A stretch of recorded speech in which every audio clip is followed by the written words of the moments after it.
Hey guys, it's Ryan with Momma on Mission, and today I am joining in a collab hosted by Megan over at Pennies and Salt, and I will link her channel down below along with the playlist, but this is a favorite homeschool curriculum collaboration, and we decided to do that, or Megan decided to host this about this time of year because I know a lot of people are starting to look at curriculum for next year. I am not that person. I am not really a procrastinator typically, but when it comes to that, I am just like, let me get through this school year before I even think about next year. I mean, obviously all year long I'm making notes like, I don't want to do this next year, or maybe we should tweak this next year. But I'm not shopping for curriculum right now. Like, I can't even think that far ahead. Anyway, but I know that this would be a good resource for anyone who's maybe new to homeschooling and doesn't know, anything about any different types of curriculum. This will be a good playlist to watch to kind of get a brief overview of some of your different options. Or if you're looking to switch something up and you're even a veteran homeschooler, this will be something good to look at and see if you're interested in anything that we discuss. And hopefully we have a wide variety of things for you to look at and learn about. So the way I decided to go about this, I'm just going to go through each of my subjects and show you the things that I have loved for each subject. Things that we didn't love, I'm not going to mention because that's not why you're here. We're talking about the things that we actually like and use as our favorites. So I did not bring all this stuff in here with me, mainly because my baby's asleep and I didn't want to make all the racket of getting it all out. So, but I will try to insert pictures of each of these things so you can see them. So for math, we have always been a Saxon family. This is my third grader's fourth year using it. He used kindergarten, first, second, and now third. And my first grader's also using it.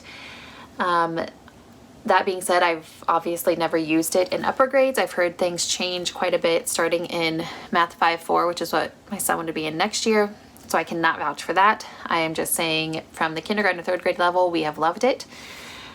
We have tweaked it a lot because it is very time intensive if you do everything that they suggest you do. And I just don't have that kind of time, but we love it because it is a spiral approach instead of kind of a mastery approach. So it's not like learn one thing, move on to the next, move on to the next, move on to the next. It's more of a let's visit this and then learn some other things, and then we'll revisit it and learn some other things, and so you revisit everything pretty regularly, which I have found helps keep those concepts more ingrained in my boys' minds as opposed to just kind of moving on from it.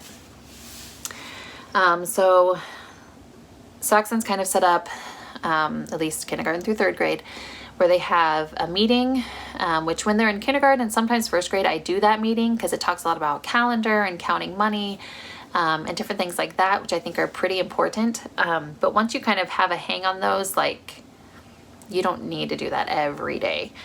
So we kind of tweak that, but it's there every day if you want it.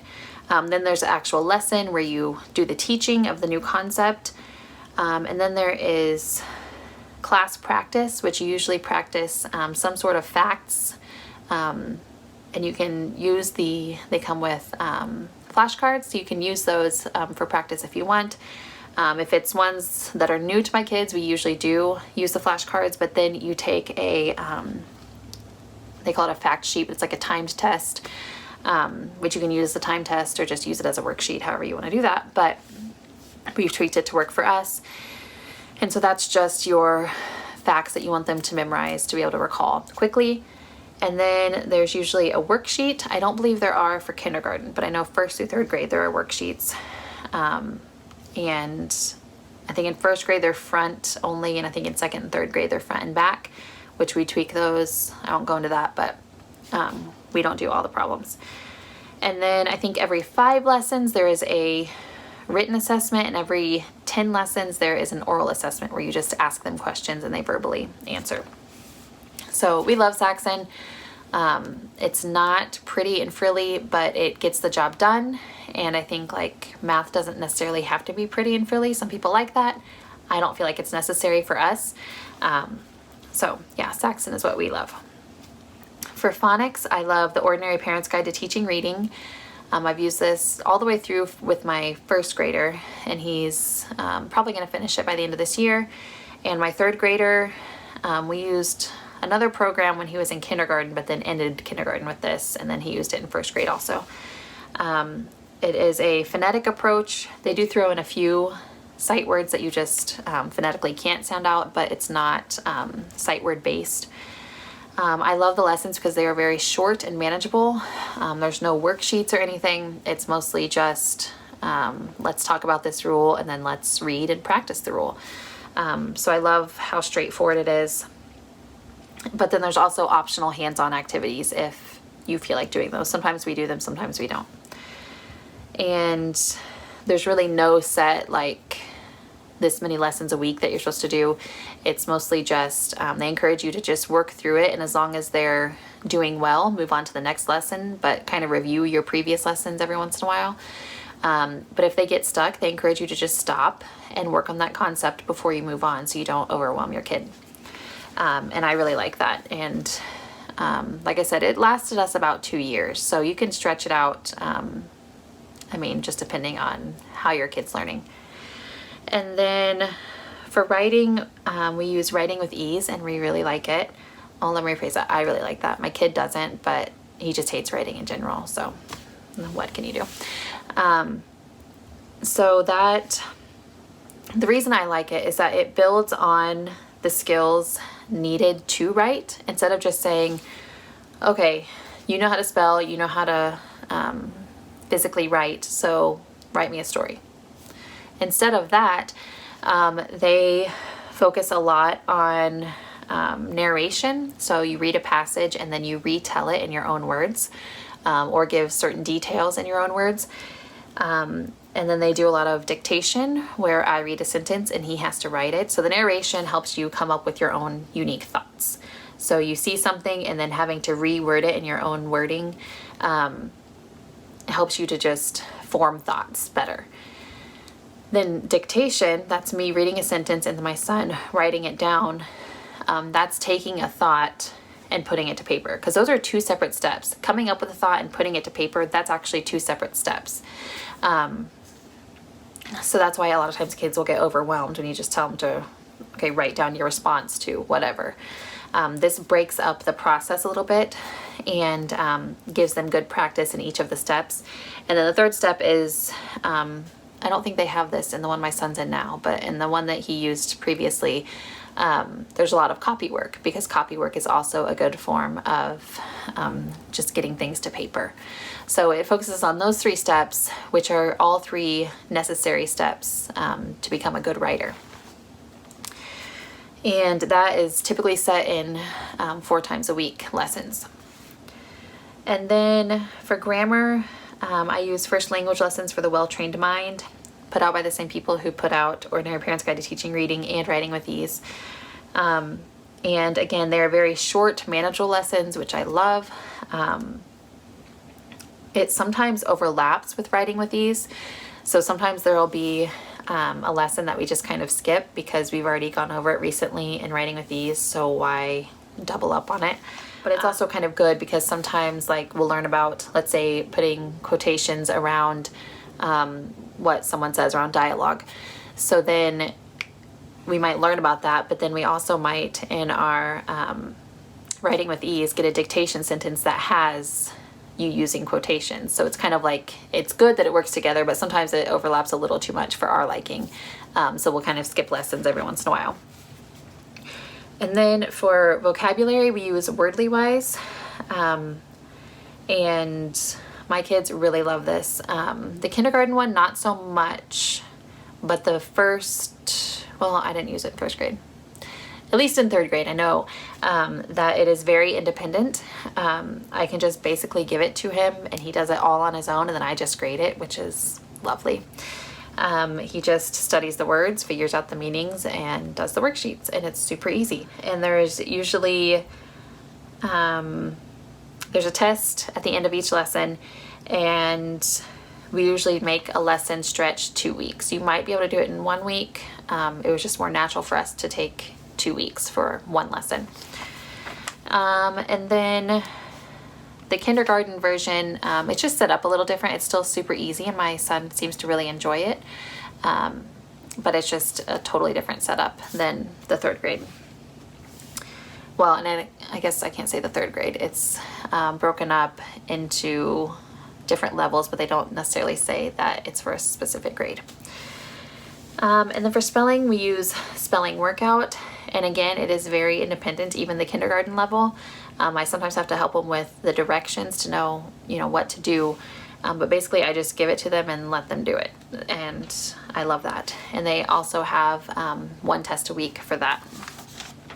And I actually don't even think that they tell you to do a test. I just personally like to make sure that they are actually retaining how to spell the words.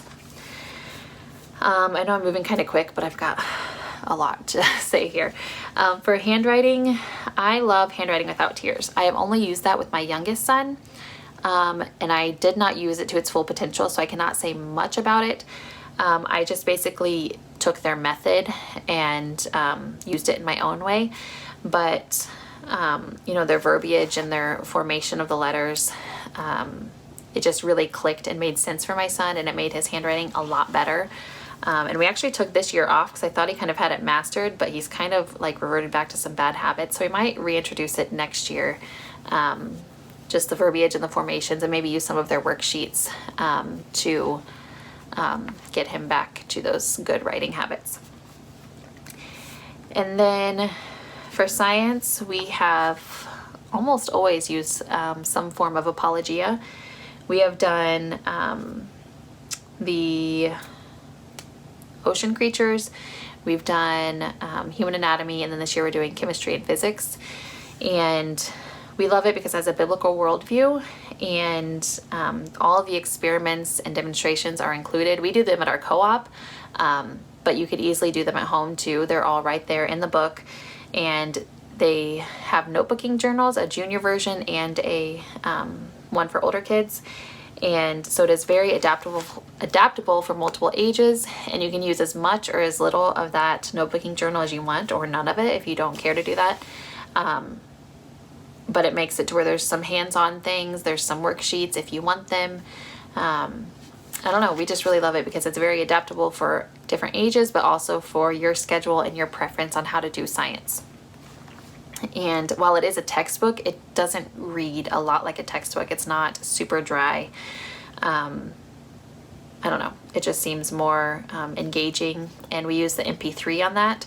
So it's even better because the narrator is really good too. So, and then for history, we use Story of the World. We have done... There's 4 volumes, and we have done 2, 3, and then this year we're working on 4. If you're wondering why we started with 2, it's because our co-op used to do it, and so we started with them on volume 2, and then they stopped doing it, but we didn't want to go backwards to volume 1, so we'll just loop it through and we'll make it back to volume 1 next year. But we also listen to the MP3 on that. We also have the book. If I want to read it out loud, I can. And they come with an activity guide, which is really good because it includes lots of literature suggestions for you to read about the topic. And it also has lots of activities. There's some worksheets, some games, some recipes, some crafts. I mean, there's anything and everything you can imagine. And again, you can do as little or as much as you want. I think if you did everything that was in the activity book, you would be on one volume for 4 years probably, but there's like a lot in there, but it gives you good variety on what you want to do. Some of it's very involved, which if that's your thing, great, and some of it's super duper easy. So yeah, again, very adaptable for multiple ages, and very good. It's written more like a novel really than it is a textbook, because I don't know, just the way it's set up, it does not sound textbooky at all. And then for geography, this year we started using Galloping the Globe, and we really love it. We just incorporate it into our morning time. So we take it really slow paced. I'm sure you could speed it up if you want, but it's one of those things we kind of linger in a country for a while. It goes country by country, and there's lots of worksheets in there. There's again, literature suggestions, which I try to, for every country, pull at least one book off of the literature suggestion. They have both suggestions for like nonfiction, just kind of like factual books. And then they also have like fairy tales from this country, or, you know, an author from this country who writes children's books. So you can get a taste for their culture really well too. And there's lots of, again, books, games, recipes, worksheets, whatever in that book. And then there's also maps, and we usually do, you know, make a map. They have a blank map, and we usually add in, you know, capital cities and major rivers and stuff like that. For Latin, I know not everyone does Latin, but we use Song School Latin. We have for 3 years now. It's very elementary based, although I learned a lot because I didn't know anything about Latin before this. So it's a very gentle approach. It focuses a lot on vocabulary, but it's also, I mean, we are learning conjugations and stuff just very slowly. And it's very music based, obviously, Song School Latin. There's lots of chants, lots of just little made up songs with the vocabulary words in them to help you learn them. And then we do, I don't have the teacher's guide or anything. I just use the CD for the music. I have the workbook so that we can kind of work through it together. Typically we just all pitch in and do it together.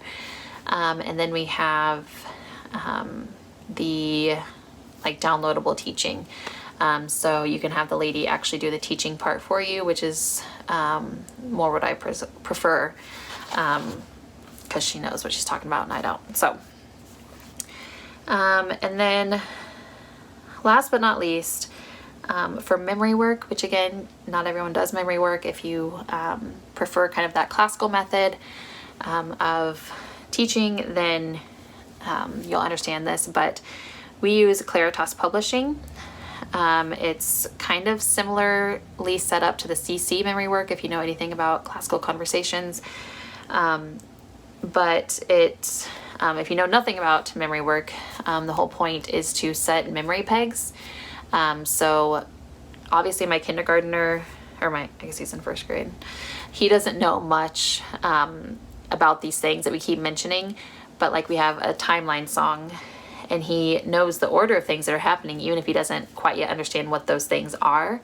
But then later in high school, he can pull from that and know, okay, so that happened before this, but after this, I don't know, it just really makes sense for me to kind of start giving them these basic information, memory pegs, and then you can hang stuff on those pegs as you get older and learn more information, instead of hearing all of it for the first time once you hit junior high. So it comes with, we use the guide, so it tells you each week, there's like a Latin chant for the week, or song, there is a grammar thing, there's a history sentence, there's a math sentence, a science sentence, a geography sentence, I feel like I'm missing one, a scripture memory, and then a part of a hymn. So it kind of covers a lot of just what we want them to have those little memory pegs for. So the reason why we used to do CC, even though we weren't part of a CC community, but the reason why we switched to Claritas is because it goes a little better with Story of the World. It follows it a little closer. So since we love Story of the World, we decided Claritas would be a little bit better for us. Plus, some of the songs from CC are only available if you're a member. So anyway, so that is the curriculum we love. Hopefully this wasn't too long for you, and hopefully you can get some inspiration if you're looking for something new or were curious about any of these pieces. And I look forward to watching the other videos to see what everyone else loves. Again, that playlist is down below, so please check it out, and check out Megan's channel over at Pennies and Salt. I'll talk to you next time. Bye.